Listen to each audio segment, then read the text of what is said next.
So today is Monday, January 4th, and this briefing is going to cover the weather for today through January 10th on Sunday. First, I want to cover what's currently going on with the rivers. So we have some river flooding across the Neuse, Cape Fear, Roanoke, and Tar rivers. Most are in minor flood stage. However, there are a couple that are either in moderate or forecast to get into moderate in the next day or so. Most areas should actually lower out of flood stage in the next couple days. However, there are a couple sites that could linger throughout the week into flood stage. So here's our webpage that you can see all the different forecast points and observation points for the lakes and rivers across our area. And the link to get to that is at the top here. It's a little bit lengthy, but if you also go to our webpage, weather.gov/Raleigh, and you can click the Rivers and Lakes tab, and it'll bring you right to this page as well.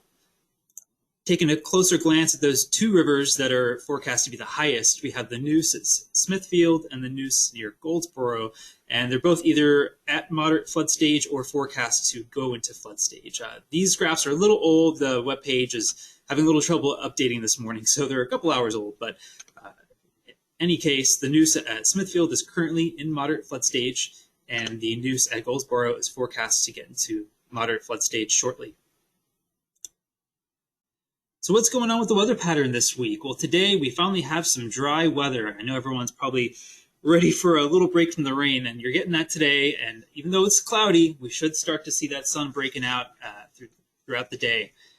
Now tomorrow we do have a small chance of some showers, mainly across the southern Piedmont. We're not expecting anything widespread or anything very heavy. Then as we get into Wednesday and Thursday, we'll have high pressure aloft and dry weather. So at least 2 days of no rain.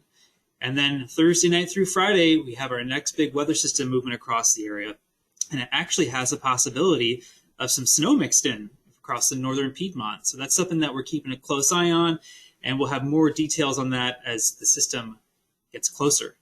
And then this coming weekend, it should be dry across the whole area. So that'll be nice.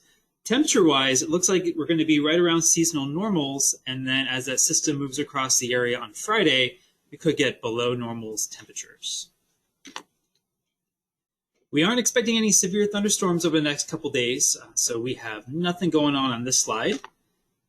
And here's how much precipitation we're expected. So even though the next chance of precip is on Tuesday, it's really light amounts. It's not really showing up here on this map. But then as we get into Thursday and Friday, you can see that WPC is expected to have basically a ½ inch to an inch and a half across our forecast area. Now that could change over the next couple days, but this is just what they're expecting at this time. But otherwise, the rest of the days are expected to be dry. Now what's going on beyond the 7-day forecast? Here's the Climate Prediction Center's 8 to 14 day outlook. And as far as temperature goes, we're expected to be right around normal, so no big signals for above normal or below normal temperatures. And precipitation, probably a little bit below normal. So we're seeing those browns over North Carolina signifying better chances of below normal precipitation. And your summary for the week, minor to moderate river flooding will continue for at least the next couple days, and a couple sites will linger through the end of the week. Small chance of showers on Tuesday, but our main forecast concern is going to be Thursday night through Friday as more rain moves across the area and possibly some wintry mixed in. Temperatures will be right around normal for most part, except for Friday where it'll be a little cooler. Under impacts and hazards, river flooding may affect some roadways. So as always, we love to say turn around, don't drown. Anytime it's raining, those roads can be hazardous conditions, so make sure you take caution when driving on those wet roads. And bridges could become icy Friday night with the precipitation ending and temperatures dropping below freezing. We might have some icy bridges out there, so that's something to keep a look at. And to end, we have your forecast for the Raleigh area down here at the bottom today through Friday.